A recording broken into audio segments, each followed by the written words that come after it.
A lição de hoje foca em dois aspectos notáveis: a escola da graça e a extensão eterna da graça. Não existe cerimônia de formatura na escola da graça de Deus. Esse é um conceito profundamente encorajador para nós. O nosso relacionamento com Deus e a nossa compreensão de sua graça não são algo que possamos completar ou dominar plenamente.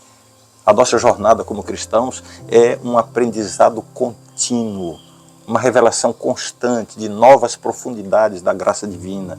O nosso coração nunca se forma, nunca se gradua, nunca se satura da bondade e do amor de Deus. Pelo contrário, somos sempre alunos, sempre em um processo de crescimento, sempre descobrindo novos aspectos da sua misericórdia e do seu amor.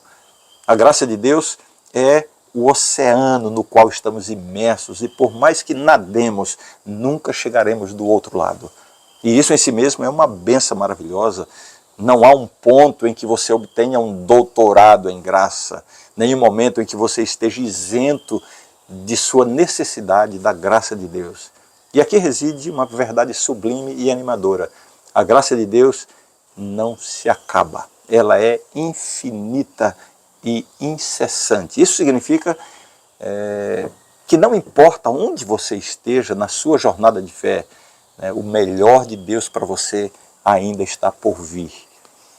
O outro aspecto é a extensão da graça, que é outra beleza destacada na lição de hoje. Não é apenas a nossa necessidade contínua de graça que é eterna, a própria graça de Deus é eterna. Desde antes da fundação do mundo, através da história e para todo sempre, a graça de Deus permanece. Ela se estende além do nosso tempo presente, do passado e até do futuro. Vai até as eras eternas. Aqui descobrimos uma verdade assombrosa, que a graça de Deus não é apenas um ato isolado, mas uma constante, um fluxo ininterrupto de amor e misericórdia que se estende da eternidade passada à eternidade futura. Alguns teólogos afirmam que a graça é uma resposta de Deus ao pecado. E por isso, antes do pecado não havia graça, nem haverá depois que tudo for restaurado. Essa ideia merece uma reflexão mais profunda.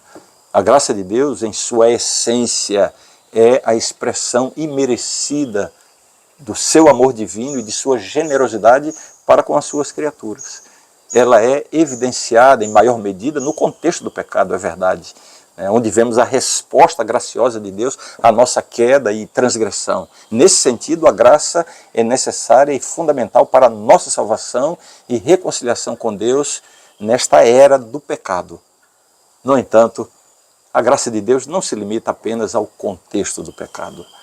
A graça é também a expressão generosa do amor de Deus que flui livremente antes do pecado entrar no mundo e que continuará a fluir depois que o pecado for erradicado. A graça de Deus é mais do que apenas uma resposta ao pecado. Ela é uma expressão eterna do amor divino e da generosidade da própria natureza de Deus, que transcende a presença do pecado. A graça de Deus é tão imutável quanto a natureza de Deus, presente antes, durante e após a era do pecado. Isso é maravilhoso, não é verdade? Que Deus abençoe você e a gente se vê amanhã.